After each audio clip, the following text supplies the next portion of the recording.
Oh, hey! Welcome back to the Unstable Creatures podcast with me, Selena. I am wearing the shirt. Everyone keeps saying I wear the shirt a bunch. I do, because I really like this shirt. Today's guest is a good friend of ours. He is a mental health specialist and helps with people on their road to recovery and sober lifestyle. He is a brown belt in Jiu Jitsu. He is also the owner of Merritt Combat Club.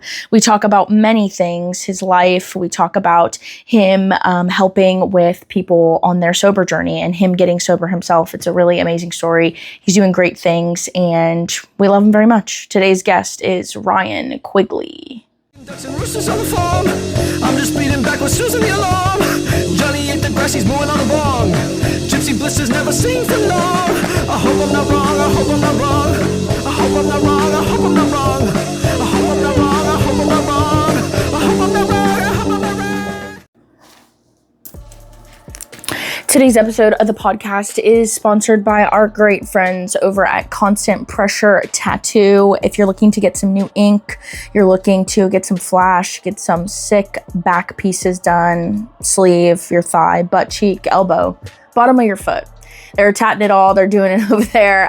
Go check them out. Great friends of ours, downtown Melbourne, Constant Pressure Tattoo. Thank you so much for sponsoring today's episode. What did I do? So I work a lot off my phone. Really? Yeah. What do you do off your phone? So I'm like a liaison for hospitals, lawyers. Oh, shit. So like when someone's like kind of fucking up. Like what kind of fuck up though? They're just spazzing out? Or are they starting fires and shit? Like, oh, okay. People are struggling. Well, actually, the one kid today like was hallucinating and he thought he was like a demon. And his mom was like, relatable. I need to Marchman act him. Damn. And he actually just left one hospital. Like, so, you know, I help people who are struggling with like mental health, substance abuse type things. And yeah, I create pathways for them to go. And so a lot of work off my phone. Yeah. A lot of work on the gym. I was on, Smooth Comp, which is like the site that people sign up for jiu-jitsu tournaments or maybe other grapple. Anyway, I was like doing our gym profile and I'm like, we got a picture, Hell yeah. That's sick. That's interesting to like go from like point A to point F, you know what I mean? Like to go to like just be a fighter and do it for, your own passion and then to go from like helping people do it for their own way. That's really, because you guys just did your first one, right? Like the first competition? Oh yeah, we did a little tournament. How did that go? Somebody beat somebody's ass? It was awesome. Hell yeah. I know Jake told me there were cash prizes. I said you better sign up. Yes, That's crazy. Cash prizes. Yes. What the hell? Jake was the best ref ever. Hell yeah. Like the first time we did the cash prizes, it was a loss. Yeah. And we knew it was going to be a loss because now I'm going to hit up potential sponsors and be like, give us money. Hell yeah. Proof of concept. Yeah, for sure. We're going to get some viewers. So hopefully we'll get some people who will let us pay the athletes with some money. And like, it's just like a small little local thing. But yeah. It was a great time. That's awesome. Yeah. And plus you're like in an area that really needs it. I feel like Merritt Island has a lot of fucking sexual tension going on in that city. They need more gyms, dude. Merritt Island is one of the scariest places I've ever been. I'm so serious. Like I don't know enough about it. I just drive there. It's absolutely terrifying. It's like on one road, it's the richest people I've ever seen in my life. It's like literal mansions. Then the next second, you see a crackhead with no pants on asking for money for a McChicken. Yeah. It literally makes... And then there's just a high school. It's like, what... I mean, actually, what are we doing? It's insane. It's a fascinating town, actually. It's very fascinating. The neighborhood behind the gym used to be like one of the roughest parts of Aurora County. Oh, I've seen a lot of characters walking in our parking lot. And it's a lot better than it used to be. There's just a mini Statue of Liberty in the middle of the road. It's like, what are we doing? Yeah. It's so scary. Out, but like in 2014 when I was like 16, 17, dude, it was called Colonial Arms. That was the name of the apartment complex before they got bought out. And it was as bad as West Cocoa. And West Cocoa hasn't made any real change, but it's always been bad. And like Merritt Island has always been viewed as like the rich people town. Dude. I don't know what the hell people are talking about. Yeah. It's just the one road, I think. It's a very hot and cold town. It's so scary. That are ghetto, and then the rest of it's mad nice. All Yeah. Yeah. I just, every time I go to Merritt Island, I'm just so tense. Like, I'm so uneasy. I'm so uncomfortable. It's like, it's literally so scary. Wow. It's terrifying. But I mean, yeah, I think that place needs more things to do. Yeah. Okay. And that's, more physical outlets. Because there's a lot of physical tension in Merritt Island. That's cool though. That's really interesting. I remember going to the grand opening of your gym and you guys did it up. They had a grill out there. They're making potato salad by hand. They were just bare hand in the bowl. It was crazy. Yeah, and hot dogs. It was amazing. Slanging all sorts of meat. When fathers are on the grill, it's definitely a time that I want to be. I want to be father. Yeah, soon to be father. Greg. Oh yeah, Greg was helping. Yeah, seasoned dads that are making hot dogs and hamburgers. Yeah. I'm present in the moment. I'm there. If you ever get a chance to like really get Greg's grilling of steaks or whatever, do it because that guy knows how to grill. It's something, as soon as you become a dad, your cooking skills just like escalate. I mean, it makes sense. Like outdoor kitchens is what he builds. So that's true. So he's like, I'm always posting that big green egg, dude, and he's got some type of butt on there. A brisket in the big green egg. It really is. It's something different. It's something real different. And then you guys always find seasonings from places I've never heard of it. It's like, if you go to this gas station on 2nd Street and you turn left and then you go to that second gas station on the 3rd shelf in the second aisle, there's this weird seasoning. And it's like, dude, how do you guys know about this? It's crazy. I don't. Greg does. Yeah. It's all Greg. Wassie's. Yeah, exactly. I bought it at Wassie's. You already know off the top of your head the seasoning. Yeah. It's wild. It was a good time though. It was really fun. It's really interesting. Have you been has it been giving you the positive reinforcement you've been wanting it to? Has it been like some obstacles, like owning the gym? Yeah. So there's definitely obstacles to any endeavor, I think. Yeah. And the obstacles we have faced are probably just, being a startup. It's like you're not guaranteed anything. Yeah. So, we now have a base of members. Yeah. But there were so many nights early on where like DZ and I would be in there and be like, I guess we go home. Or like, I mean, you want to roll around just you and me, you know? DZ, and we had a lot of those nights. Like, all right, who's gonna be the sign spinner tonight, dude? Yeah. I mean, we were lucky because like we opened and he had a pretty big fight for game bread. Mm-hmm. And so we were like in a camp. He's terrifying too. Yeah, I know. He's so scary. He's just so tough. Yeah. But so like it was good because we were busy. We and it's funny like and Jake will tell you, you see some people for a few months and then they're gone. Yeah. And you're like, what happened, dude? Yeah. And everyone's got a different story of why they slow down or completely stop. And so like it always has to do with a woman every time. Yeah. Every time. Yeah. Some kind of loving going on. Mm-hmm. But the love of it could be not women. It could be it's just love. Like the love of drugs. Yeah. To me, with men, it's always women or video games. It's like one of the two, dude. It's literally it's one or the two. And I feel like you guys all reach like a point in your life where you're at a crossroad. You're at a fork in the road, and one of them says women. And the other one says video game. And every man takes their own choice, and we see the difference. We know who chooses what road. Wow, that's profound. I know, but it's for real. It's real. It can't be video games for me. It's sad, but it's. I mean, he says that, but then as soon as he comes in and he's like, "So this Pokemon store at the flea market." But I'll tell you what. I was a high-level Pokemon Go player. I'm in like level 43 on that. That's a little different though because I'm outside. I did Pokemon Go during, I don't even remember. I think it was like 2017. Not anymore. But I have the app. I could jump on and I have a high level still. Wow. Dude. Yeah. Damn. But I'm kind of semi-retired. I remember I thought I was killing. That's the Pokemon Go. Like you go to the spin. Dude, you go to the fucking. It pissed me off because they bump into me and shit. Saturday, dude, 15 people just sitting at the food court just spinning Pokemon Go. Yeah, it's funny. We were at Brooklyn Pizza today, and I look over to my right. I'm not shitting you guys. 75, 80-year-old granny was spinning, and I couldn't take my eyes off her. She's doing some spins, getting her berries and Pokeballs. No way. And then she's battling. And she's getting intense, and I'm like, what a monster. This is awesome. What a monster. Yeah. I remember being at a Taco Bell in Marietta, Florida. I was at a Taco Bell, and I had already had Pokemon Go for like 2 months, I think, at that point, and I was like starting to be kind of a loser, and I was getting into it.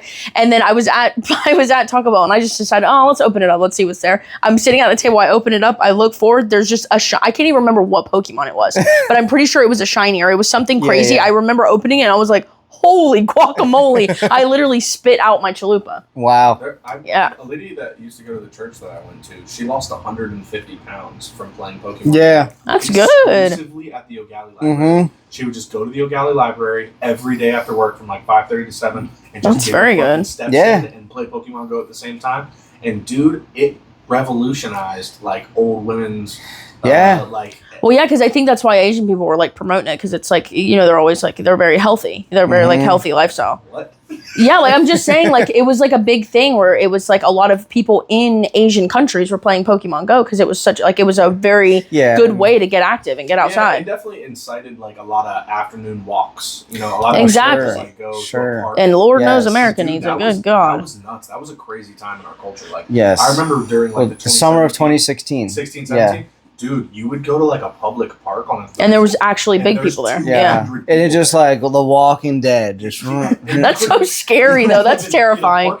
Remember, like, that's so scary. It's kind of sad, but there was that like news, and it was a real news story of like some kid or guy who walked off a cliff and died. Because he was just catching those moths. And did you see that is so embarrassing. A guy got swept out to sea because he was at the beach, and there's like specialty Pokemon at the beach. Yep.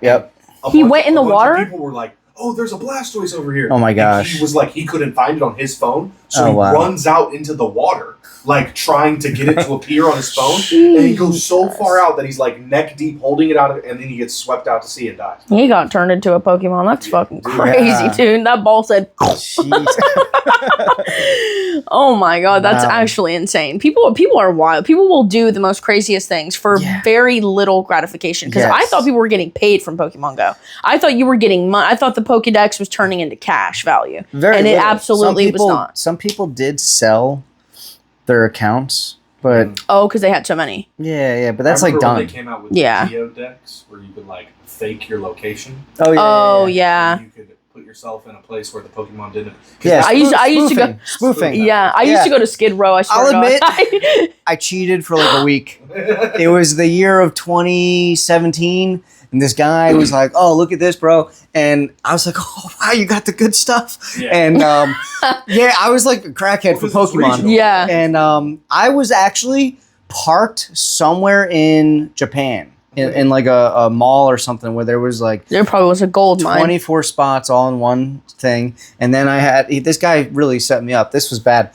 The thing like the clicker that just automatically catches. Mm-hmm. So you took a nickel, put it on top of that, wrapped rubber bands around it so it's just constantly pressed down. You leave it, and it's just catching. Wow. Yeah, it was just Stardust Holy farming. smokes. And then I felt like it's like a moral compass for a fucking app. But I was like, this isn't right. I got to delete the good ones that, I don't feel good about this. Yeah, I'm a fraud.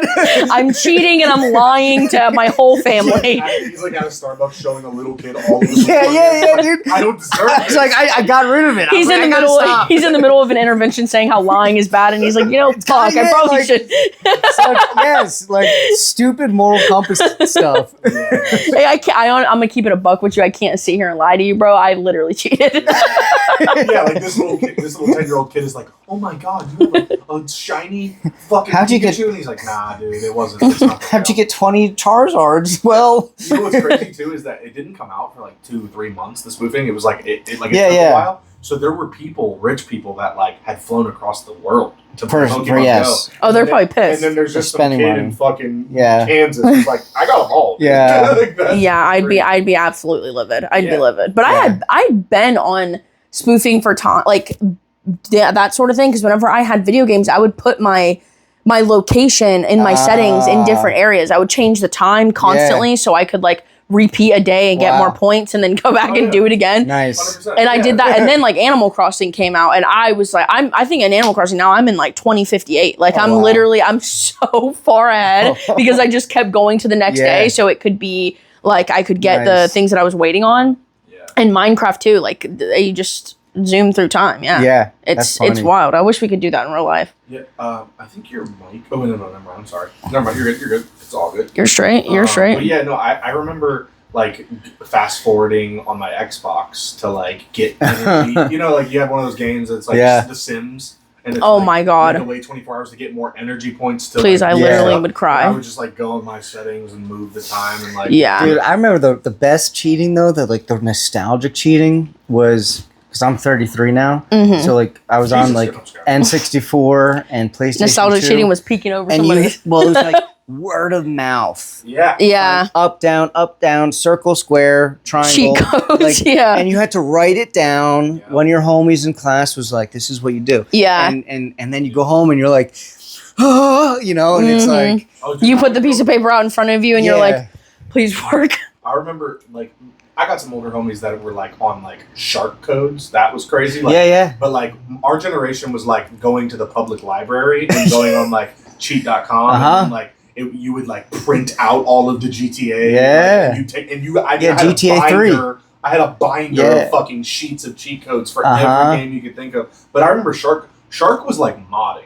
Like, whereas like certain games had Easter egg cheat codes, that's what they called them, is like they put them in the game on purpose. Right? Yeah, and you just have to find out about them. Shark Codes was like a programmer changed the game by you putting this thing in, so it was more like a mod. Yes. You know what I mean? And like that to me always seemed lame as fuck. I was like, I don't want like now that I have it like with Minecraft and Skyrim, mods are cool because they make the game different and like you can see different shit, right? But back then it was like I don't give a fuck if my Zelda is in dark mode. You know what I mean? I don't give a fuck, dude. If I can't be Ultimate Life, I don't care. Right. So like when GTA cheat codes were like the thing, and it was like you can have unlimited money and all these guns and shit, I was like, oh man, we're doing left down upright, and I'm going to the top of this hotel and we're gonna kill these cops until I can fucking until I pass out. You know what I'm saying? Yeah, my level of autism has checked out of this conversation, but I understand. You don't know about L1R2? Absolutely not. I don't remember anything. It was.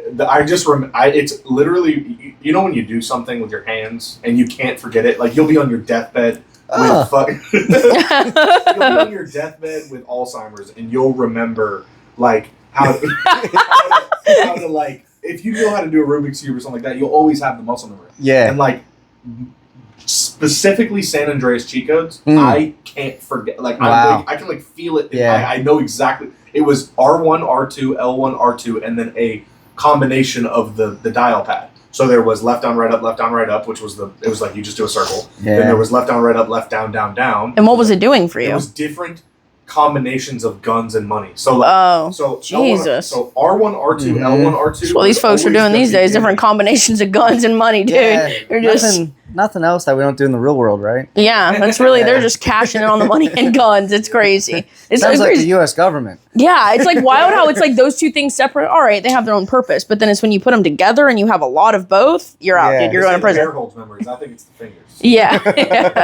It's literally ridiculous. I want to go back whenever you were saying that you're a liaison for people that are dealing with mental all sorts of stuff, obstacles, we'll just say that. So yeah, tell me a little bit about that. I know you have like your own business that you do that for. So what exactly is it that you do? So, I do interventions and I help with waking up in the morning, thinking about so many things. That's the best video of all time. Other than the guy who just screams out crying, he's like, Dad, we really care about you, and he just goes. Waking up in the morning. Okay. No, it's fun. Like, I've been in the field that I'm working coming up on 13 years now, and I mean it's so funny how things change over time. Like, younger me is like gung ho, like let's go help everybody, and and not that I'm jaded, but there's been a shift in me over the addicts will do that to you. They're pieces of shit sometimes. Yeah, they're the worst. And like I love them, but sometimes you want to shake them. Yeah, you know, absolutely. That's just how it is. And so now I just I try to help families and the individuals themselves and figure out a path that might put them on a better life trajectory, and that's all I do. You know? And what age range do you really work with? So I've worked with as young as 14. Okay. Yeah, 14, and then like I've helped like really old people too. Yeah. Like 70s. Down I was like, honestly, what's the point, dude? Go out with a bang, brother. Yeah, I hear you. I hear you. May as well, dude. What? Yeah. That's interesting. So 14 to like 70. That's really interesting. It's quite the range. And you started doing that because you have your own sobriety journey that you went on. Yeah. So, at 18, I was a college athlete and just doing my thing up in New Jersey, where I'm originally from. And I guess my family, my parents and my sister and stepmom all thought that it wasn't good what I was doing. And you guess, or was it not good what you were doing? No, it wasn't. Hey, so you should probably lay off the heroin. We've noticed a pretty severe decline in your health. Yeah, right. And so they had a stern talking to me. Okay. And kind of, so I went to rehab and I haven't like picked up any alcohol or other things since. And how old were you whenever you went to rehab? 18. Oh, so you were 18 years old whenever you went to rehab. Yeah. So what were you doing when you were 18? Like Mostly when did it kind of alcohol. start? So you were drinking. I was drinking. The worst of it was at the end, like literally a handle of vodka a day. Damn, what vodka? Svedka mostly. Brother, God, yeah. damn. Did it affect your? Did it change who you were as a person? Like, was that what? Yeah. So like that's the funny thing. Before I got any alcohol in me, like I had friends, I had manners, a moral compass of sorts, But then like I put alcohol in me, and then I kind of became a jerk, big jerk. And like I would black out and just do these crazy things, and then like I liked other drugs too. Don't get me wrong. Yeah, that was just like the main squeeze. Your main thing. When did you start drinking?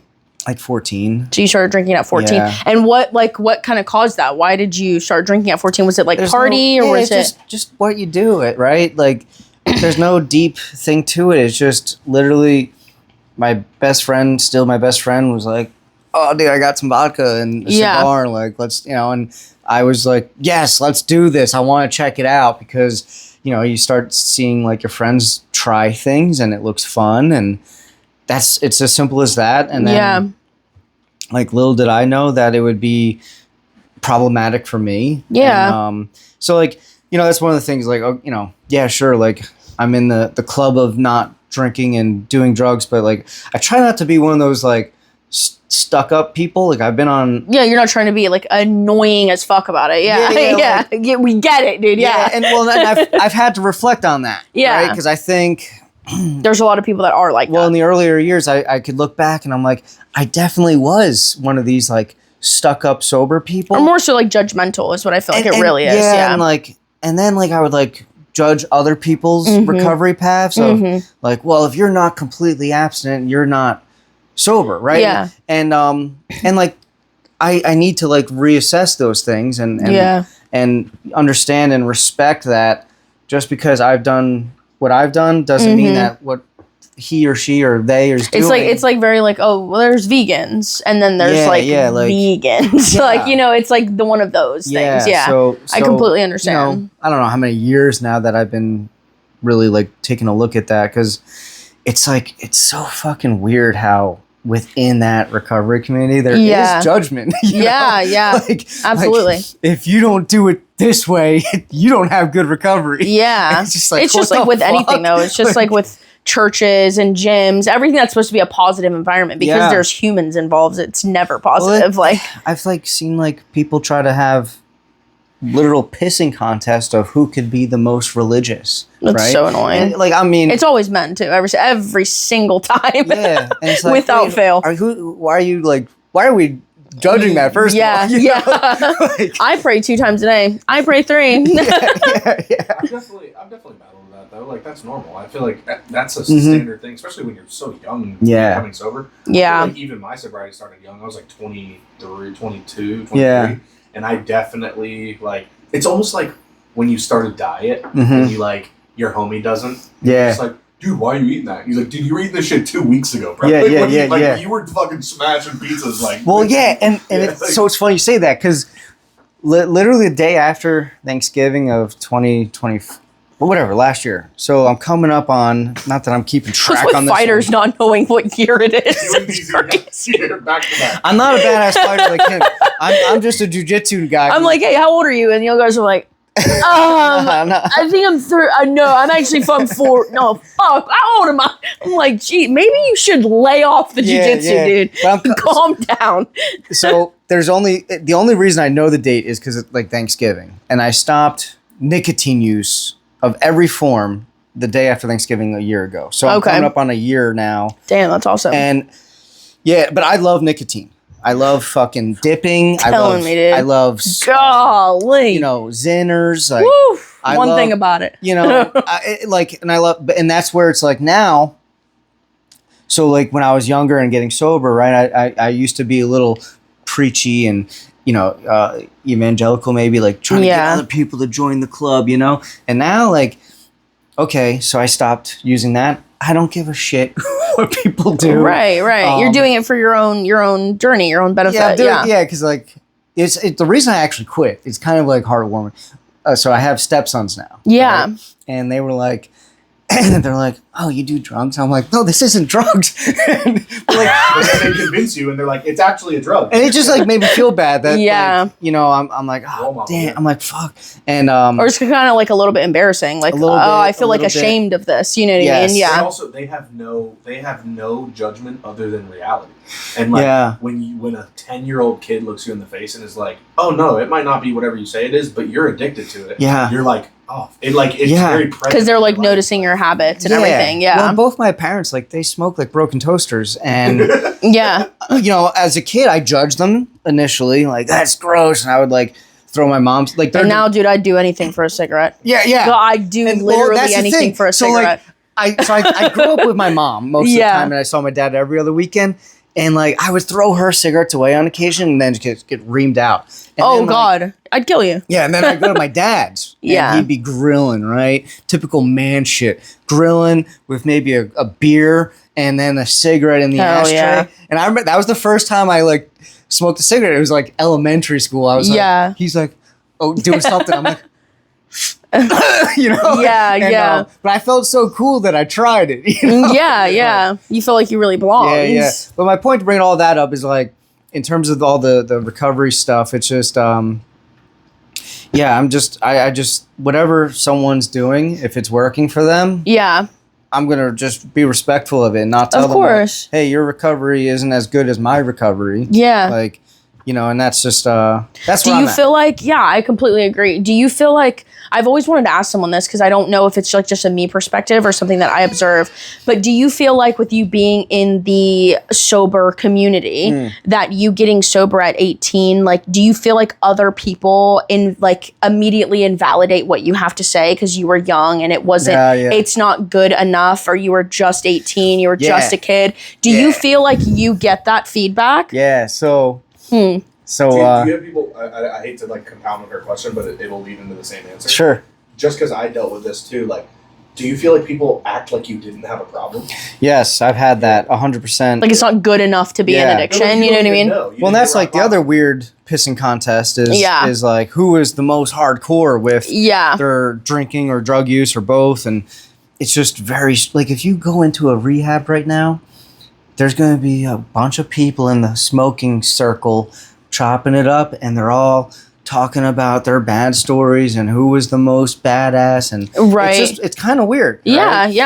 But so I attend those recovery meetings, right? And these old guys would be like, oh, I spilled more than you drank, and I was a little jerk off, and I'd be like, well, maybe if you didn't spill so much, like, you'd get here young too. And I was like, like, whatever, dude.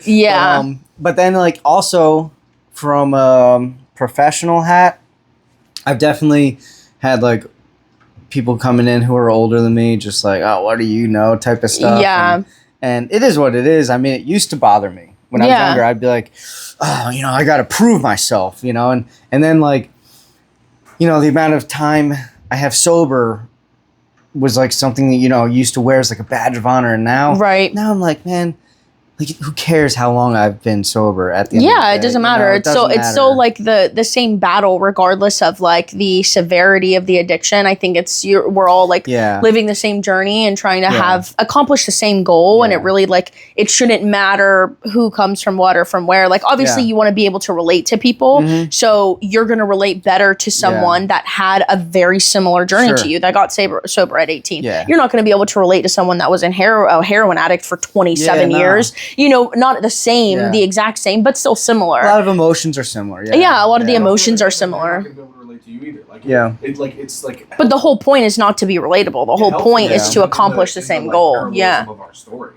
It's companionship. Like somebody who's 27 years into a heroin addiction and then beat it, and now they're like some type of mental health professional. Yeah. And they meet somebody who's like, hey, I'm 19 and I like have a really hard time with alcohol. Yeah. They're not going to be able to relate to you. They're going to be like, oh, well, like, just cut it out, kiddo. You know what I mean? Like, they don't get it, you know. And I think people like you and having the journey that you had is so important in this day and age, because I wish I had someone that told me at 16, 17, 18 years old, 14, 15 to 18 years old, hey, like what you're doing isn't funny. It's not a joke. And like it is a serious thing. And you're making adult choices now that are going to come with adult consequences, which is lifelong addiction and can be death. It can be injury. It can be a lot of really scary things. And I never really I always thought of sobriety as, oh, it's the 6-year-old that's been addicted to meth for 20 years. You know, I've always thought that was always like your mindset, right? It was never like someone can be sober at 18. You know, that was never what I thought of. And so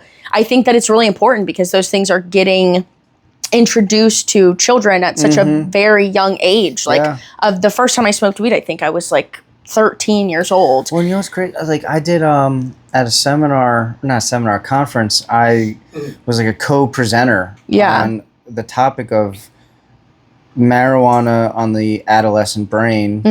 And I did it with like a licensed master's level therapist, and all the studies are showing that more and more kids are getting early onset schizophrenia. Yeah. Because it's not the same anymore. You know? And that's where, like, if someone wants to go smoke weed, cool. Like, I don't care. Go do it. You know? But for the kid, like, developmentally speaking, that's where it's like, hey, don't do it like to that extent where you're getting schizophrenia, you know? Yeah, of course. And it's like there's a reason why the law sets, 21 years old to be the age to be able to drink, to buy nicotine now. It wasn't that way for a while, but I don't agree with the law in a lot of instances, but we talk about this all the time. There is one thing that they do get right, which is there is a certain age that you should be that you should have access to certain things. And there's a reason for that. There's science behind it. There's a law behind it. There's a reason why I don't agree with people underage drinking. I don't agree with people underage smoking weed. Like it's not what our body is meant to induce. It's just not. Yeah, is it? So you and even in recreational states, if you go to California, it's 18. You can be 18. Yeah. And I'm sure that will change eventually. I'm sure that will become 21 eventually. But 18 is better than 14, right? Like 100%. I mean, I don't have a gallbladder. They took it out like 6 months after I got sober. Wow. And was that because of complications of alcohol? So that's what the doctors told me was, so gallbladder, for anyone who might be checking this out, you don't need my fans have no idea who a gallbladder is. You don't need it. It's just a filter before the liver. And typically they come out later in life, but they explained to me, like, I was putting so much alcohol into my system that it just destroyed it. And and so I was like, that's crazy. And I was like, I didn't drink that long in the scheme of time, you know? Right. And then I also didn't have the longest time of drinking pretty frequently either. So they were like, no, you don't get it. You know, males, you develop to the age of, I think 23 or 25. I think it's 25. Yeah. And it's, not just like your body, but internally too, your organs. And I didn't know this. And so they're like, your organs are trying to develop still, and you're just drowning stunting their growth. And I was like, oh wow. And so that's what they told. And so it is interesting, like what kids could be doing harm. Because I've worked actually with kids who do have that early onset schizophrenia, like wow, and they've been, I pick them up in some hospital and I bring them to an actual facility, and they're in my car like 3-4 hours maybe, and it's a fascinating conversation. You know? Wow. So because apparently they want to hire me to do it because like you're not like a family member, you're not someone that they're trying to like impress or feel like they have to lie to, because I think that's also like, I don't know, I've seen the show Intervention. I'm sure we all have, you know, and that was like back when the world was much different fucking place. Different. And it's really interesting to see how like people are going about their sobriety journey these days than back in like the early 2000s, and even, you know, the 90s was definitely like the prime time where a lot of people learned a lot about drugs, the law, the government, human beings. I mean, we learned so much about drugs and the opioid crisis and many different things that changed the world and changed addiction. And I think it's really interesting. So I want to get your take on it, like the difference between sobriety journeys during that time versus now. Like, what do you think is the biggest difference in people, or what do you think is the biggest obstacle for people my age, probably like in their 20s, that are trying to get sober than it was back in like the early 2000s or 90s even? Well, I think just the introduction of fentanyl, you know, is makes it tough, because that really pulls people to want to keep using drugs more than ever. And do you feel like you see that a lot, fentanyl use? Yeah. Really? Yeah. Wow. Yeah. I mean, I've Narcaned about 10 people. Wow. Like, and I had one not make it. So that it's scary stuff. And all your clients, are they based in Florida, or are they? Oh no, I've traveled outside of Florida. Okay. Okay. A lot of Northeast stuff, just because that's where I'm from. That's where I started in the field. Right. It's funny. A lot of people like used to a lot of the time travel to Florida to get sober. Yeah. And then they stay down here. They work down here. I got sober in Jersey. This is the place to be away from if you're trying to get sober. Yeah, well, I got sober up there, and then I moved down here. But anyway, we're the recovery capital of the country, but we're also the relapse capital. Well, yeah, Southeast Florida is just any flooded. State that's touching water, brother. Get the hell away from it. If you're trying to be sober, leave. It's not a good idea. Yeah. Was a whole city block of just treatment, all treatment facilities. Like, wow, it's crazy. Yeah, and it was like in downtown Fort Lauderdale. I mean, it's like you're like multi-million-dollar mansions, and then right here is like a whole city block of houses, and they're all halfway. Or like, it's crazy. Yeah. So wow, but I think the recovery scene's changing in the sense that it was mostly very strong in the abstinence-based recovery. Now there's more and more open-mindedness to multiple pathways, and that's what I was talking about earlier, like me myself becoming open-minded and respecting what other people are doing, because there has been times where I've been judgmental about what other people are doing, and I look back and I'm like, damn, I was a jerk, you know, X amount of years ago, or you know, however long. And so, you know, now there's the introduction to, hey, there's multiple pathways, and I just think it's tough though with like fentanyl. Yeah. So you think, of course. How do you feel about substance-based recovery, like ibogaine and like ashwagandha? Not ashwagandha. Ayahuasca. Yeah. Ashwagandha. Hey, if they're not stressed out. No, but like, how do you feel about those type of like uses? Like, obviously, for me, like, for my generation, like my parents, substance-based recovery was like Suboxone and methadone. Suboxone's still really big. Yeah, you know, I still see the Suboxone clinics every once in a while, but like it feels like ibogaine, ayahuasca, and then ketamine. Ketamine, yeah. I've seen ketamine therapy is like super huge in addiction. They're starting to pop up everywhere. I think it's beachside. I drove by one and it just says ketamine on the building. Wouldn't be shocked, yeah. So I had a friend who I grew up with, went to Mexico and did either ibogaine or ayahuasca, or maybe both, who knows. He is an addict. He wants more. So he probably doesn't even know what the hell he did. Yeah. But like, I saw a purple dog piss in my mouth. So he seemed to like have this very positive experience, but then like he still had his struggles. Right. Yeah. and that's the thing, and that's where it's very tough to. That's what I'm like really getting at is. It's tough to really look at what this person's doing and then this person. Yeah. You know, and yeah, like everyone's like journey's a little different. The stories are a little different. You know, sometimes people like in these abstinence-based camps forget that other people struggle severely with certain mental health things that they don't struggle with. And a lot of the mental health things that people deal with is a lot of it is an aftermath from drug use. I mean, it really is like maybe you had it before you started drinking or started doing drugs, but it definitely has been perpetuated and now becomes this huge unconquerable monster because you know, did drugs or drank to cope with what you were really dealing with. And I feel like that's something that I experienced for sure, is that I had a lot of issues growing up and I never like dealt with it. I never really knew how to deal with it. I didn't know what I was going through. No clue. You know, it's just not something we talked about really. So I just decided to be like the cool kids and do, you know, XYZ, and it turned into something that I couldn't handle by myself anymore. And now, you know, I'll face the effects of it for the rest of my life. And that just is, it is what it is, but I'd rather face it sober than not, you know what I mean? Like and I have a friend right now who we haven't caught up in a while, but she literally had 6 years, like complete absence. Yeah. Right.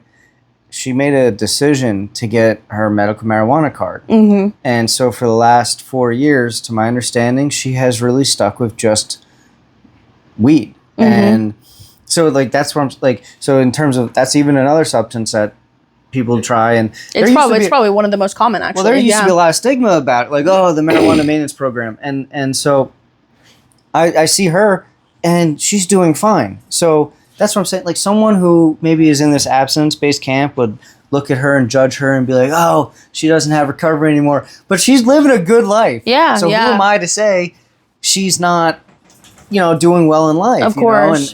And that's just my big thing that I've been on lately is like, man, what is working for that individual? Yeah, it's really like I have the mindset of, dude, whatever makes you be the best version of yourself, do that. Like, I don't care what it is. If it is keeping you alive and healthy, do it. Like if you say, hey, I joined a bowling league and it saved my life and stopped me from doing meth, brother, I hope you win every single tournament. Like, do whatever you need to do. Spend $1,000 on a fucking bowling ball. Do whatever you need to do that is going to keep you alive and healthy. And I hate this like perspective and stigma that people think that like, oh, well, that's weird. You can't do this or, you know, XYZ. It's so it can be messy. And obviously with drugs and addiction, it's a very, very thin line and a very slippery slope. And it takes a lot of, you know, trial and error really to like learn what really helps you. What do you feel like, what happened that made you get sober? Did something specific happen or was it kind of like your own journey? Was it a span over time? It was literally just my family coming together to push me into the program. And then I never thought I would stick to anything because I just thought, all right, well, when I'm 21, I'm going to go drink. Yeah. And I don't know, a couple weeks into that place, I said to myself, maybe I should really take a break. And then that's just kind of how it slowly went. And next thing I know, I'm still not, you know, using alcohol or other substances. And at this point in my life, like. So you feel like you're the standard intervention that everyone thinks of. It's like your family, you know, that sort of thing. You feel like that really worked for you. Yeah, of course it did. Yeah. And it was a funny way, you know, my dad, he was like, you should go. Yeah. You know? And, but anyway, that was just the start. And then, I used to like cry because I wanted to drink so bad for about a year. Yeah. And I like emotionally totally unregulated, kind of batshit crazy at times. And then, you know, I don't know. I just kept plugging away at it. And like even to this day, like I have moments and that's where I've been on this kick. Like, I don't care how long I've been sober. Yeah. Like, what am I doing today? Yeah. How am I, you know, treating others? that it's that simple. Like, yeah. And do you feel like you starting jiu-jitsu, did that have like a really big play in your sober journey? Like, did you start doing jiu-jitsu to help you with that? No. Okay. So I started jiu-jitsu because I was living in Southwest Florida, bored.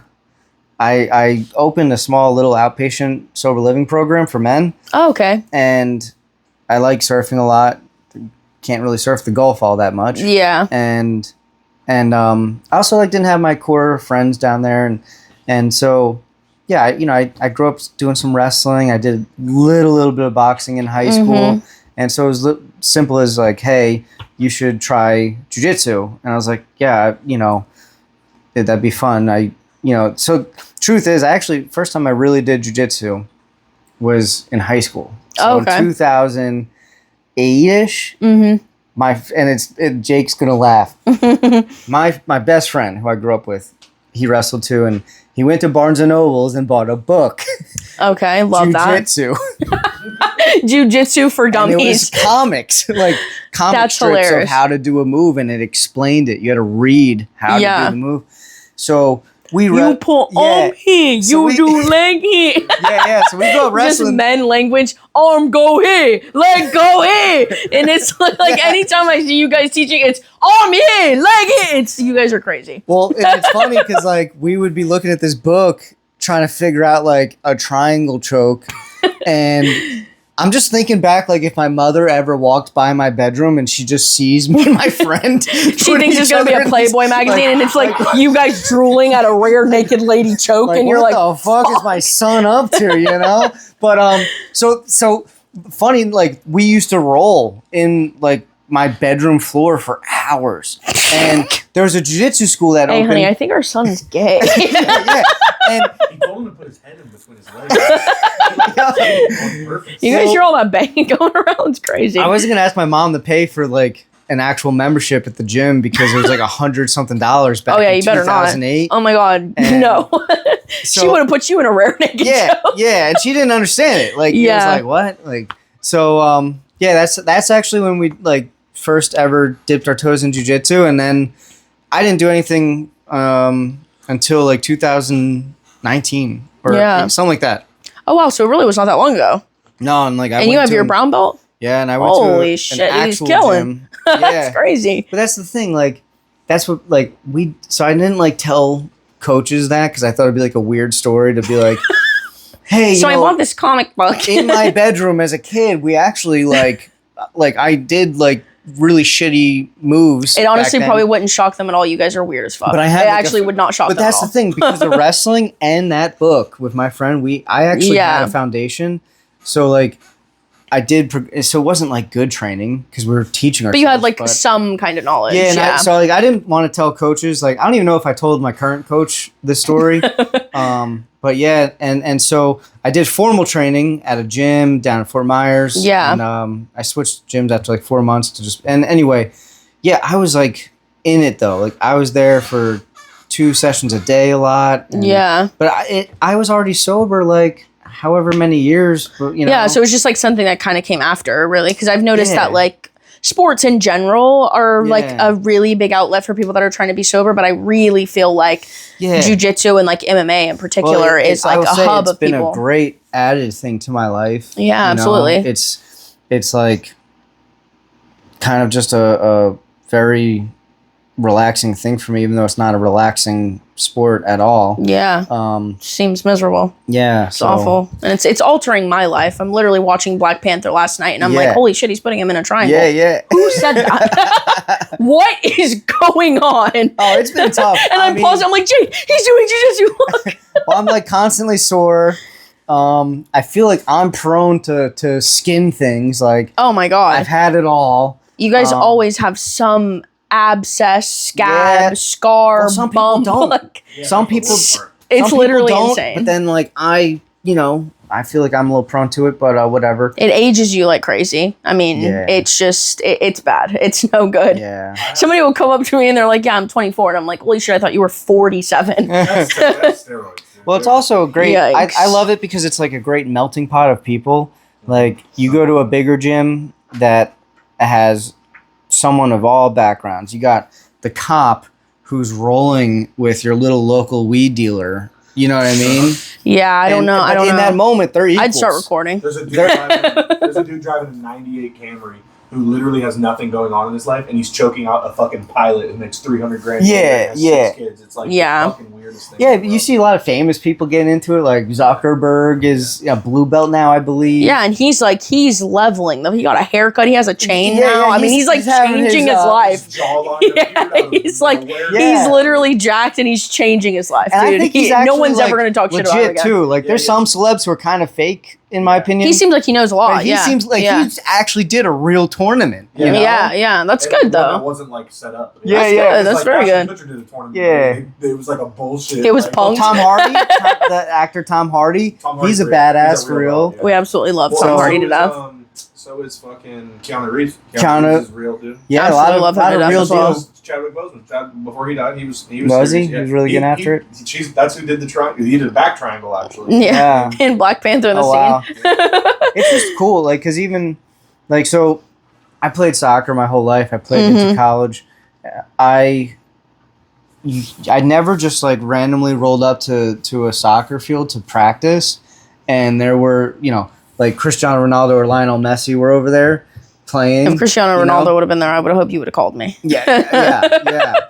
But with jiu-jitsu and MMA, you could actually get close to legends. Yeah. And that's why I think it's also just such a cool That's because there's absolutely no money in it. So if you're famous, it really you're still training at your local gym. Yeah. The UFC's really changed stuff, but it definitely has. Yeah, it's wild. It's just still such a small sport. Yeah. Yes, there's an abundance of gyms now, but if you really think about it, there's 20 core guys at every gym. That's 100%. But it's kind of like one of those things where almost whenever what's that movie? Whenever he was in a band, that the drum guy.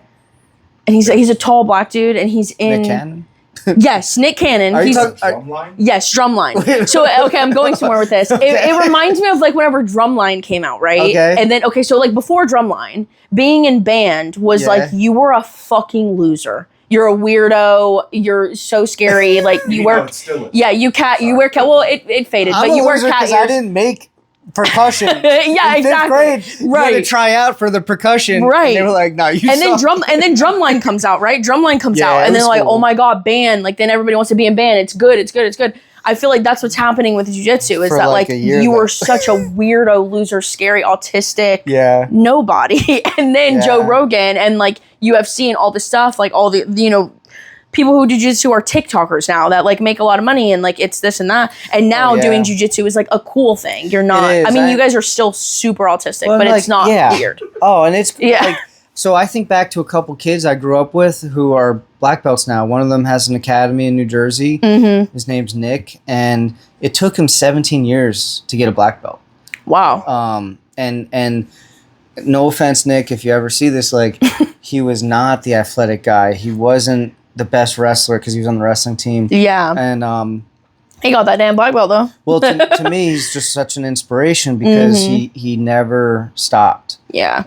And now he's got a successful academy in New Jersey. Another guy, literally, his name's Tim Nafee. He got his black belt very quick, and it was funny because it was during my high school time where I was kids were talking in school, and you just got a bottle of Fireball in your backpack.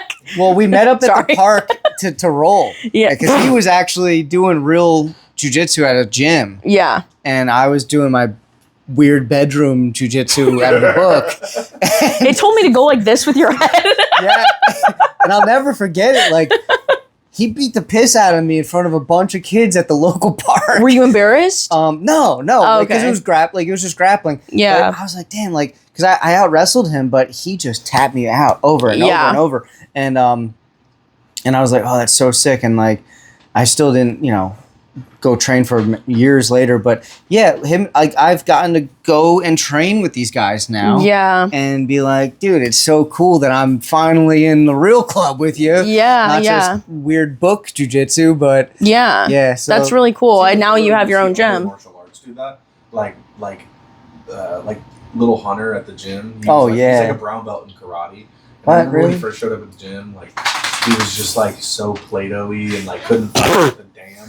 Well, like now he can literally he'll kill a man. Well, it's such an interesting sport. It really is. Yeah, I mean, I don't know. I don't want to. I'm not trying to be mean about like karate or taekwondo or whatever. Oh no, we're mean about it here. Yeah. Yeah, but like it's not like most of them aren't really good schools. Yeah, it's saturated with bullshit. Yeah. I think it's saturated. I won't necessarily say bullshit. Well, I mean, it is to some degree, but I think it's saturated with scammers. Yeah, well, I think that's really what it is. It's people that are like money hungry and just trying to scam people, and they know that people will give them money to do this. Mm-hmm. So they find it's like a gold mine. They're like, oh, if I can convince parents. By nostalgia though, because kids do it. That's what I'm saying. Yeah. And parents will pay money for their kids to learn something. Well, and people like belts. For decades. Yeah, and that is so sad. You're gonna do this till you're 50. Yeah, that's so sad. It's really unfortunate. It's also because it's built on bad morals. Mm-hmm. A child should not be able to be a black belt in anything. No, that's not realistic. And that's the funny. Like even with jiu-jitsu, man, we both know some people who probably shouldn't be black belts. Yeah. Like, and I'm not a black belt. I'm a brown belt, and I feel like I'm still light years away from being a black belt because I've got to roll with all types of black belts.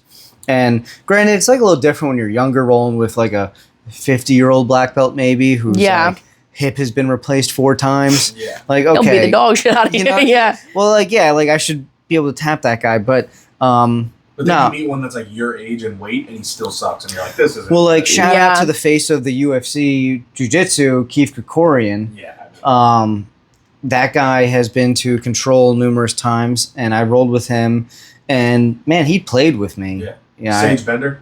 Oh, yeah. He's like another one. He's 23 years old, and it's like, what the fuck is going on here? Yeah. I weigh 100 pounds more than him, and he will dog the fuck out of me like a child. It's fascinating. And then there's guys that are 6'2", 240 black belts that suck bad. They're bad. Yeah. Like, there's no in between, dude. Yeah. That's why they have the saying, there's black belts and then there's black belts, dude. Yeah. Because I think about that like on a no-gi frame where it's like there's jiu-jitsu and then there's jiu-jitsu where there's like the break eye contact kind of jiu-jitsu. There's like the hey, I do jiu-jitsu, and then you roll with them and you're like, oh, you know jiu-jitsu. Yes. And then there's guys that you roll with where it doesn't fucking matter. They might be a purple belt and you're like, what the fuck are you doing? That is intense. Like you get done with the roll and you're like, you could have killed me, man. Like that's fucking for ridiculous. Sure. But it's also like I tell the story a lot, like to newer people at the gym. Like I think about it a lot, like kickboxing, because I kickboxed like for a year when I was a kid, and like I remember showing up to the gym, and like if there was a new guy, nobody gave a fuck about his belt. No, like he'd pull up and it was like, is he gonna beat my ass? Yeah, like, or is he not gonna beat my ass? Yeah. Is he a dog or is he not? And that's how jiu-jitsu is becoming. Where it's like. Before, like 10, 15 years ago, if a guy had a black belt, he probably was going to beat your ass in jiu-jitsu because it took so much to get it. But like nowadays, there's so much saturation in gyms and like and tenure and loyalty to a certain instructor that you might run into a black belt who's a total fucking flake. You know what I mean? Like he might know jiu-jitsu enough to teach it, and that's why he got his black belt, or he's ran a kids program for a long time, so he had to his instructor belted him up to like make him seem more valid. But like. Now it's like it doesn't really matter about the belt. Like you just meet somebody and you're like, is this guy gonna beat my ass, or is he not gonna beat my ass? My old instructor down in Fort Myers, Carl, he would always talk about he was always saying mats don't lie. Yeah, and because like he was the epitome of holding people off of promotions. Right.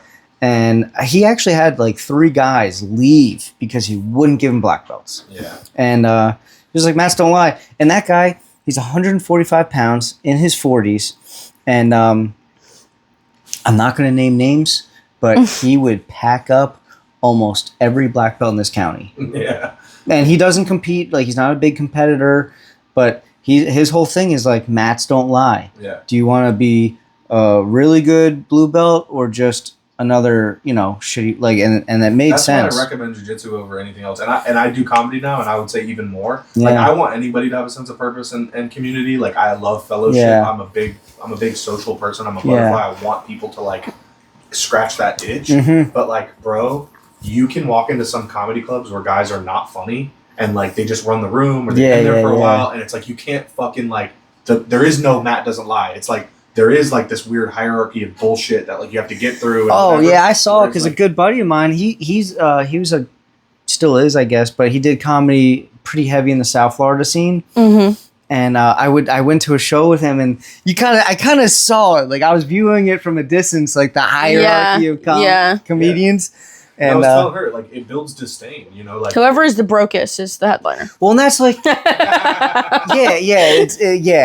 it was. Whoever is the least funny is the feature.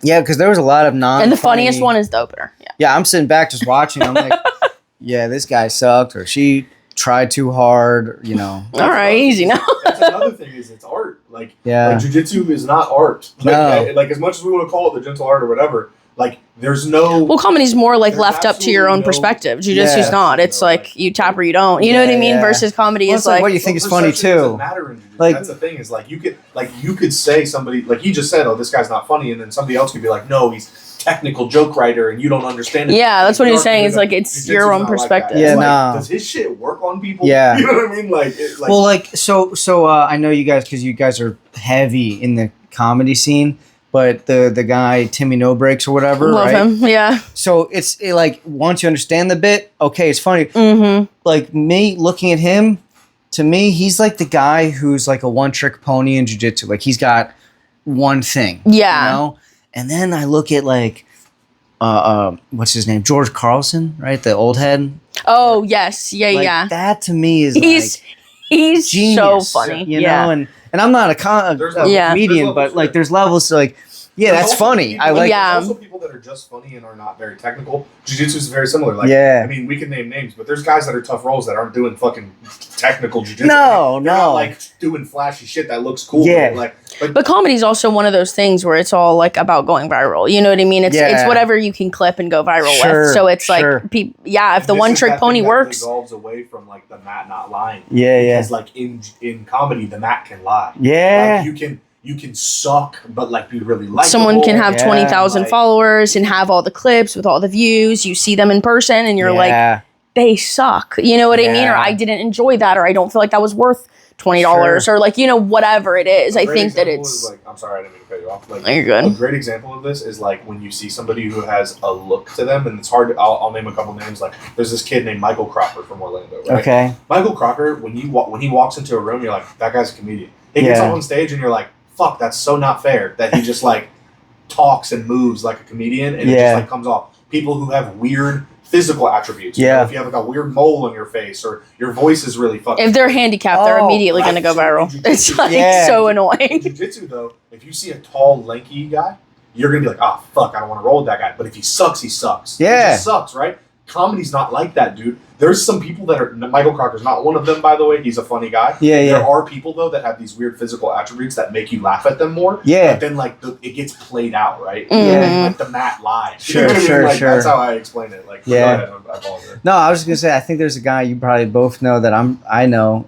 With the weird physical attributes, but like I remember you said when I first met him, I was like, oh, he's funny, and then I found out he did stand-up comedy. Anthony. He's got like his glasses could see fucking. Is he here? Like local, or is he famous? Like Orlando, Central Florida. Is it Ericat? Anthony Ericat? I'm gonna tell you real quick. I don't know who it is. But yeah, it's just funny that you said that. Where is this guy? Ants Rants. Oh, yes. Yeah. He's like Central Florida-ish. Yeah. Yeah. Yeah, he's hilarious. I saw him, like, I bet he's funny, and then he's hilarious, and he jokes about having cerebral palsy and all that. Yeah, I remember I think it may have been the first time I ever saw him or met him. I did a joke on stage about faking cerebral palsy whenever I was younger because I wanted attention as a kid, and I faked having cerebral palsy. And then he came up on stage and I was like, "So I actually do have cerebral palsy," and I was like, my bad. I didn't nail the limp. I missed it by a little bit. Yeah. Yeah. It's comedy is interesting. Met, right? Is through like. No, we met at work actually. Oh, really? Yeah. Like I guess maybe that's more normal. Yeah. That's pretty. Met normal. at Verizon. Yeah. Okay. Did you work at Verizon too, or? Mm-hmm. Yeah, okay. I worked at Verizon for a little bit. Got fired because they thought I stole an iPad. I absolutely did not. By the way, I did not steal the iPad, and they thought that I did. Yeah. So they don't even investigate; they just let me go. Yeah.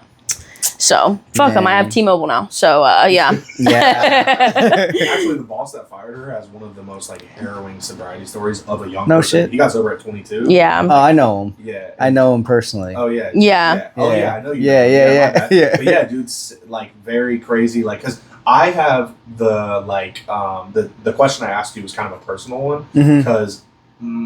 I almost like people questioned my sobriety because it was so non-invasive in my life. Like I always had a like control on my substance abuse, and like it was more of like a personal.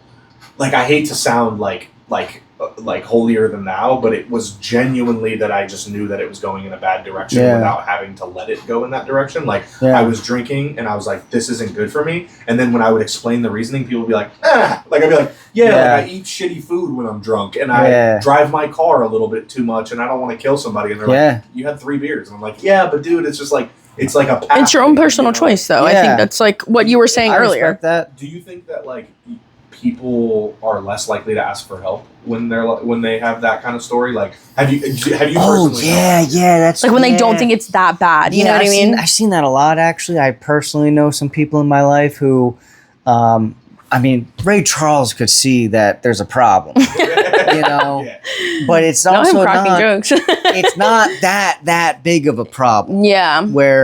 So some people I don't think will ever go to therapy or rehab. And those are some of the scariest cases because it goes like you're a high functioning addict for a very long time. Yeah. Slow burn. Yeah, it's a slow burn. It's like, you know, and the way it's affecting your body, it's like 1,000 bunnies just slowly kicking you to death. Yeah. You know? Yeah. Like, so but because I remember years ago, and this is back to me being young and judgmental, excuse me. And this old woman was celebrating like 20-something years sober, and she's sharing her story, and she's like, yeah, I know I'm not like the rest of you because I only would drink 2 glasses of wine after 5 p.m. when I started to cook dinner for my family. And that 2 glasses really impacted me spiritually, mentally, and I'm like, what? I'll drink 2 glasses of wine, you know? Yeah. But I explained it further and how just like that was enough for her to make her want to reevaluate. Quit. Yeah. And I was like, all right, so everyone's different, you know, and yeah. What do you think? I genuinely, I want you to remember that question. I got sober when I was 22, right after I started doing jiu-jitsu, and it was because I was almost 400 pounds.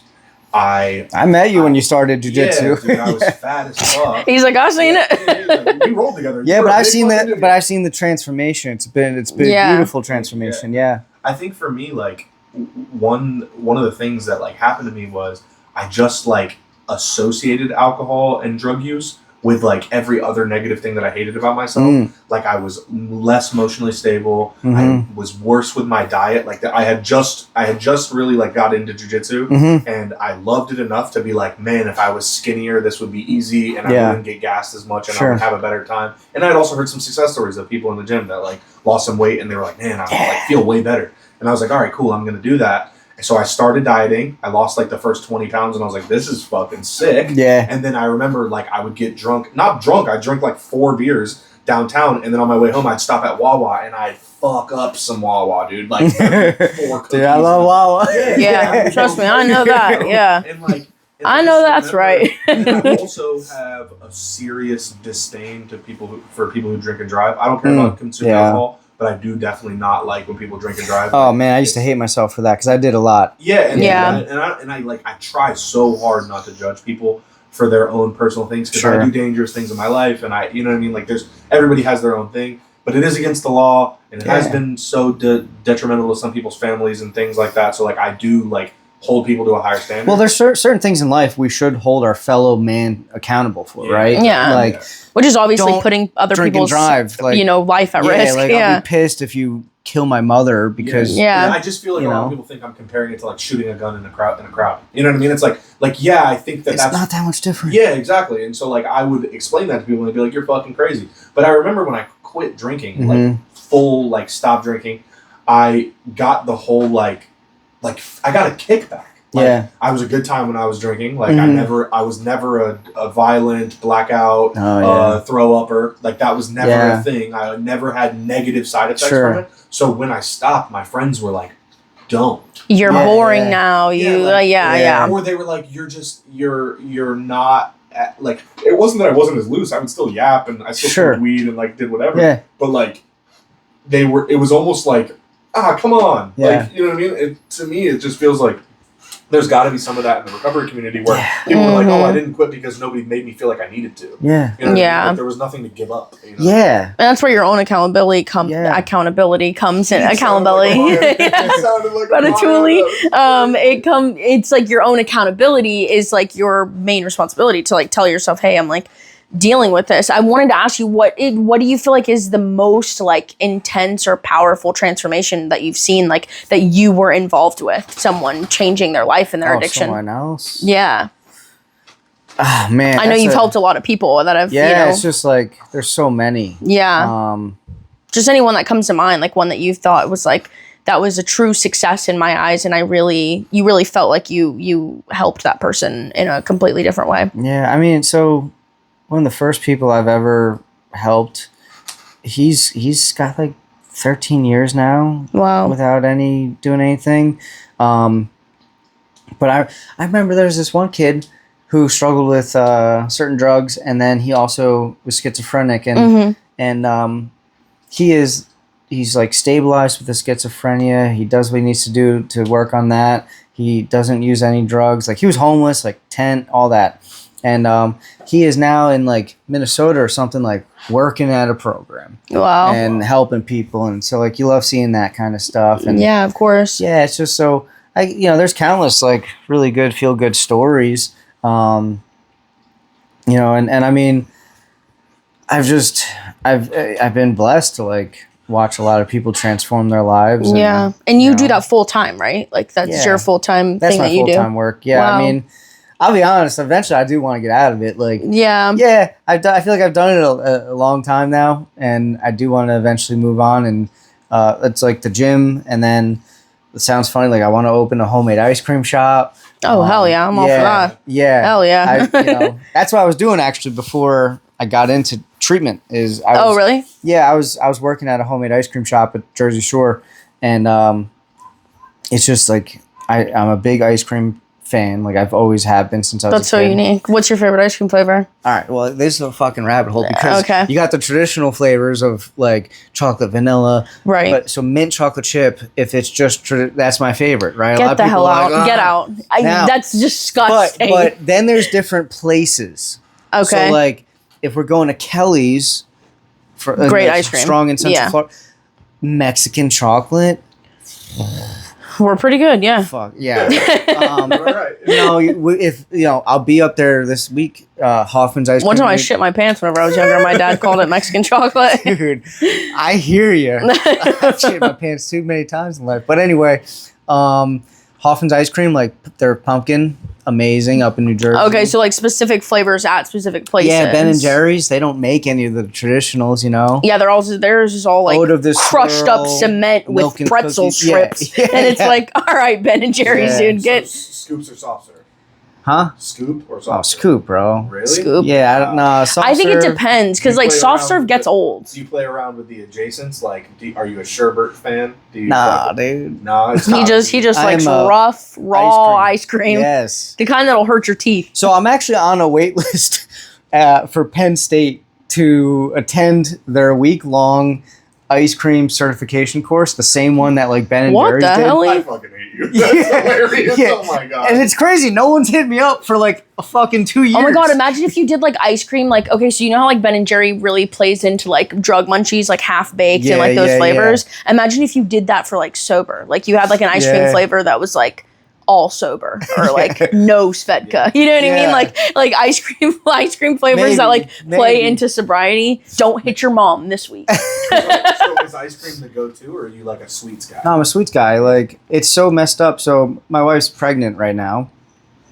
And thank you. Whoa. And like we love Ash. Give Ash. Yeah, we absolutely literally love her. We're obsessed with her. Like she before she was pregnant, really like didn't eat many snacks, but now she's eating some snacks with me, and so it's nice. Oh yeah. So over the weekend, I'll fuck up some Cheez-Its. One thing about it, god damn. So she popped my Trader Joe's cherry this weekend. We went to. You had never been to Trader Joe's? No. Oh my god, best snacks in the country. Yeah, it was great. We get some things. So later that night, I took a slice of coffee cake. Mm-hmm.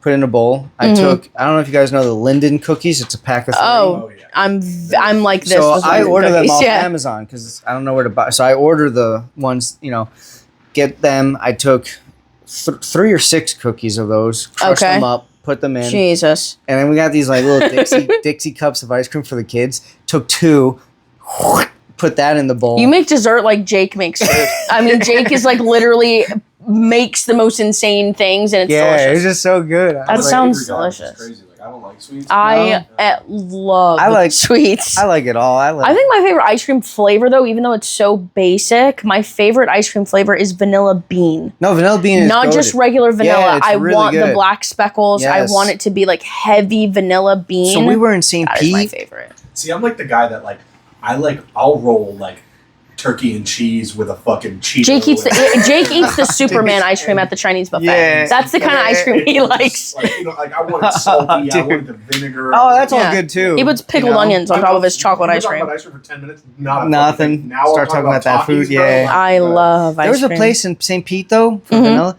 It was called Warm Vanilla. Okay. Homemade shop, and so of course it's vanilla base with a dash of nutmeg and a dash of cinnamon. Ooh, that sounds good. Oof. I've had vanilla bean hummus as well. It's not actual hummus. It's not actual hummus. It's like vanilla bean with like hummus texture. It's called dessert hummus. And I used to take strawberries and dip it in that. Dude, it was delicious. Dude, it's just a texture thing. It's like the middle of an Oreo. That kind of texture. Oh, okay. That Kind similar, but it's like it was supposed to be like it's like chickpea. Like it was like healthier. You'll find dessert hummus everywhere now. Like if you go to Publix, Really? in the hummus aisle. But I never find the vanilla bean one. I I've never heard of find this. it. But the vanilla bean and then like any type of sea salt, caramel, anything, I will destroy that. Like sea salt caramel is my favorite because it's like a little bit salty because I like salty sweet. Sure. So it's a little bit salty but sweet, and I love caramel, and so it's like. Oh, you guys ever have chocolate covered potato chips? Yep. No, that seems like exactly like something I'd eat. I was telling her about Ghirardelli's, which is like really common in this area. Because like when in high school, everybody had like the candy drive. They give you the box of candy, you sell like chocolate bars or whatever. Yeah. But in Florida, we had Ghirardelli's like right there on US 1 in Rockland. Yes. So we sold chocolate covered potato chips at school. Nice. That sounds delicious. And it was very common. Yeah. So I've always like I've had chocolate covered. Actually, surprisingly enough, I've eaten a chocolate covered roach. It was like a chocolate. Maybe it wasn't a roach. Maybe it was a chocolate covered grasshopper. Oh, I think we had them in school or something, and like someone dared me to eat it, and I literally ate it, and I was like, "Why is that actually good as fuck?" And I was like, "You actually don't have to give me any money. Let me give you some money for some more of those." You can I get a bowl of the grasshopper heads, chocolate covered. No, I like salty sweet, but that's interesting. Ice cream business. I think that would be so cool. I think you should 100% do it. Yeah. I could definitely see. I could walk into a fucking. It would be like how Bagel Joe's over here. Like, I can see him and DZ like just DZ taking orders and Ryan's in the back scooping the ice cream. Dude, Nah, I go to Long Island Bagel or Salty Bagel. Salty Bagel is good. Yeah. I haven't had Long Island yet. I need to. That's one of the very last slices of the Northeast. Like bagel shops are like you walk in. Don't even talk to me about bagel shops right now because bagels and bagel sandwiches are my number one favorite thing. So go check out Long Island Bagel in the whole world. It's right by the Texas Roadhouse. Okay. And I've eaten at Corey's Bagel since I moved got like here. a water system that manipulates to emulate the water up there, and so see, I feel like people lie about shit like that. People say that all the time, and I feel like it's just cap. Like they're like, "Oh, we got New Jersey water." I'm like, it's like a couple that works there, and she literally was like, she's like. Kind of like a crack deal. She's like anybody from New Jersey. I was in there I was eating a pork roll sandwich, which was a Jersey meat. Yeah, and she's like, "Here, I got you a cup of water from the back." And I'm like, "No way!" You drink it and you immediately. It's different. It's different water, and I was like, this water's good. You literally drink it and you start beating your fucking wife. Yeah, people always make fun of how I say water. That's crazy. Yeah, because isn't the water supposed to make the bread rise differently or something of that nature? But I just know it's better. Yeah. Yeah, because you had ice cream at your wedding, which I thought was so cute. Yeah. Like this Kelly's cane. That was so cute. They had Kelly's cane like with their little cart of ice cream and like gave everybody ice cream. I thought it was so cute. Your wedding was so much fun. It was a blast. It was a great time. One of the hardest I laughed was DZ was sitting there like watching you guys dance together, and his son was putting someone's child in a choke. Oh, it was probably Jet. Ours. And was I mean, he was literally putting him in a choke. And DZ turned around and said, "Hey, buddy, wait, let's calm down. Okay, this isn't the place for that. Nope. They're not trying to play." No, you're wrong. He was coaching him. Because he was doing it for a different kid that wasn't wanting to be choked. It was hilarious. I was talking to him and I was like, "Yo, like that was so cool that you were like coaching him." Yeah. And he was like, "Yeah, my son doesn't really like jiu-jitsu like that. So anytime that he does it, I want to incentivize it." And he's like, "So he just turns around. He's Ryan's wedding. I'm gonna start coaching him." And I was like, "This kid's like crying." Yeah, because his son, I don't even think he's 4 yet, and he knows so technique. Cute. Yeah, exactly. You know, and he's such a trip, man. He's a good kid. He's hilarious. He's in that gym just running around, punching, you know, he's fun. Are you excited about being a dad? That was another thing. He had the kid in a headlock and he starts punching. Yes, and I was like... He's like grappling only. Yeah. No, we're not punching right now. Yeah. So and his son just pop. Yeah. He's literally, and like not in the head, he's punching him right in the mouth. Oh my gosh. Like, just it was literally, and you and Ashley are just having like the most beautiful moment on the dance floor, and he's like grappling only. I love that.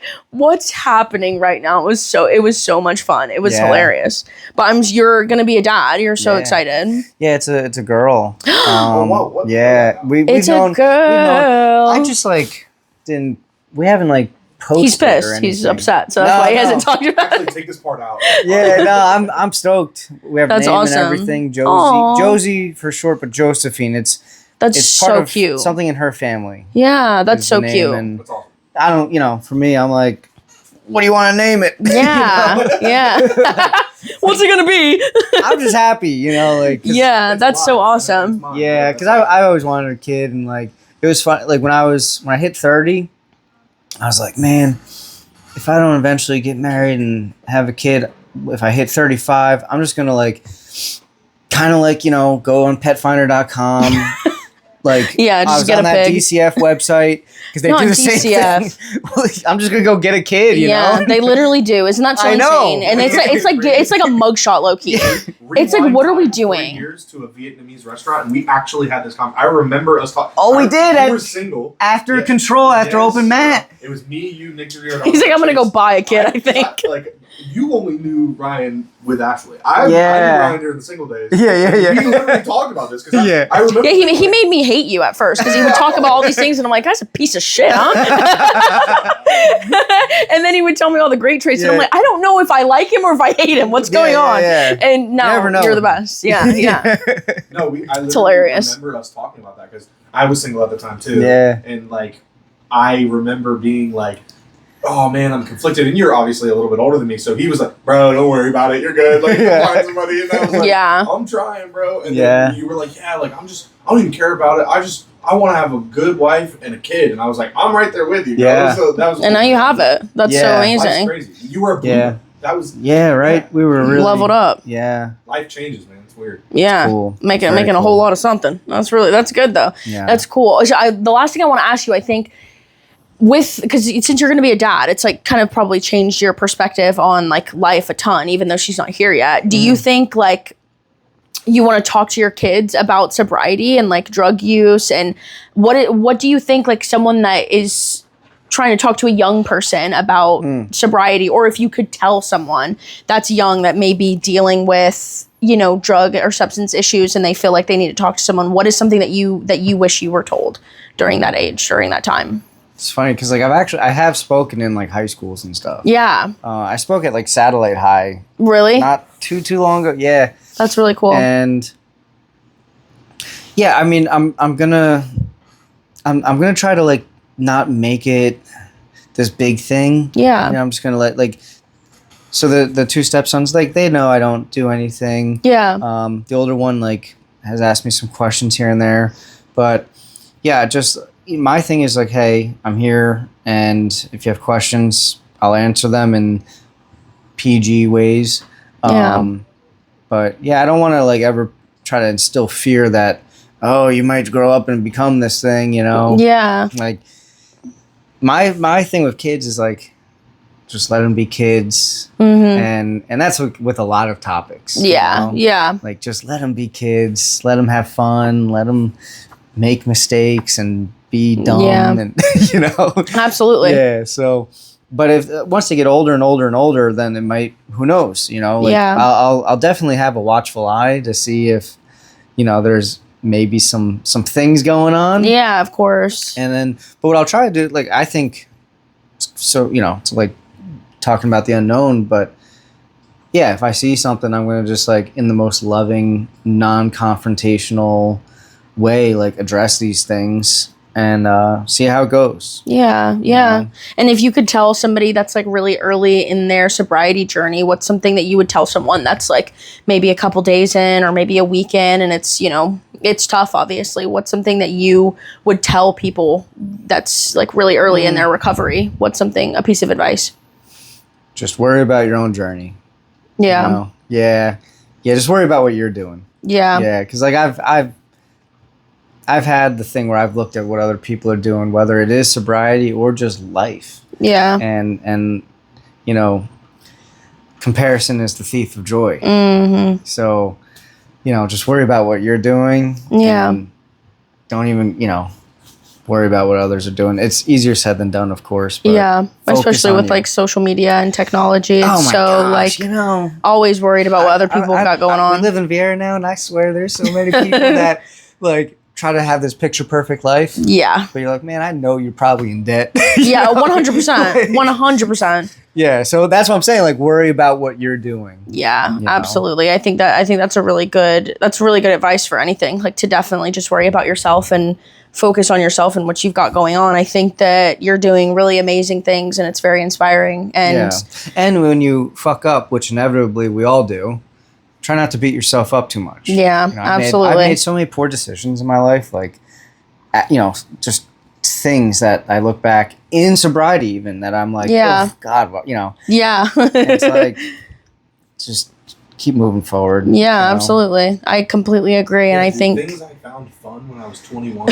are waterboarding to me now. Yeah. I mean, like, if you were like, hey, bro, you're going to go drink 4 beers at a nightclub and hang out and talk to people. Yeah. You're like, what the absolutely not. Yeah. Like, Yeah. Fuck that. Yeah. No way. So, like, I told him that's a great, like, thing Yeah. to say to because it really does answer the question in truthfulness. Like, young people that, like, don't, like, nobody's committed to the change that they could be. Like, everybody's like, I am who I am right now. They don't think about, like, man, I could be a completely separate person than who I am now in 5-10 years. Yeah. And, like, to gear yourself up to be like, no, you're going to change and you're going to think differently. So just, like, worry about yourself. Yeah. I think once I started changing my mindset from like loss and grief to growth and opportunity for like stopping all of the things that I was doing that was bad for me, I really changed my perspective because you go into it like I'm losing friends, I'm losing my job, I'm losing happiness, I'm not doing fun things anymore. Like you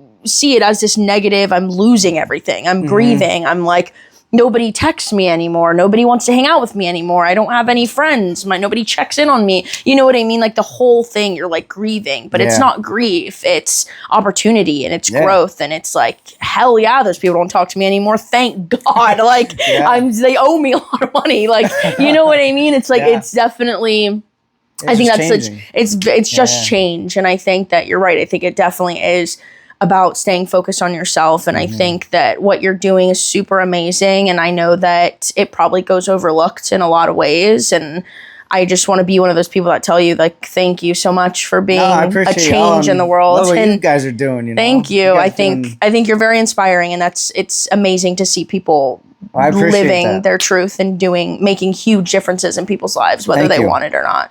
And you've got the gym now, which is also something that's super important. I have obviously a soft spot for MMA, and I think it's really cool that you are using that to create an opportunity for young men, all women, all people that are just wanting to have an outlet that's healthy for their bodies. Been fun. So yeah, been very fun. That's awesome. I've had some cool little stories already there. Yeah, so, and I know that Jake's competing soon, so that's gonna be fun. I'll be there. So yeah, check out Merritt Island Combat Club. Where else can they find you? Shout out your socials, websites, whatever you guys got going on.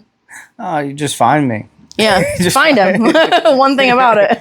First name Ryan, last name Quigley. Yeah. Find out about me. Ask about me. Do you guys have any? You guys have the comp coming up. When is that? August 23rd. Okay. Is it full? No, we have 14 people. Okay. I need a new name. So if anyone has a name, Merritt Island Invitational. Okay. I just did it because I am not creative in thinking of anything cool. But it's like, is it an invitational? We're not really inviting anybody, you know? Okay, so it's like you need a name for getting people to sign up to compete. You just need something cool, like. All right, drop in the comments, guys, what you think it should be called. Not for this, like we'll rename it for the third one. Yeah. But okay. Interesting. That's fun. You just asked for it. A bunch of comedians watch this. Please. Yes. So. Almost gay fucking. Invitational. Yeah. Autistic assassination. The Cucklord competition. Oh, yeah. Awesome. Well, yeah, Merritt Island Combat Club. Find it. Check it out. Swing by it. Thank you so much for coming to talk to us. We really appreciate it. Thank you. Appreciate it. Bye. You gotta do the heart, dude. You gotta do the heart. It's like the old people heart. Watermelon goblin size of King Kong. Watermelon goblin size of King Kong. Glasses shattering, million fractions on my face. I can't seem to put them back together in one place. Fractured on my fingers, swollen tongue is out of taste. Cut down all my trees, I'm catching monsters by the lake. I hope I'm not wrong. I hope I'm not wrong.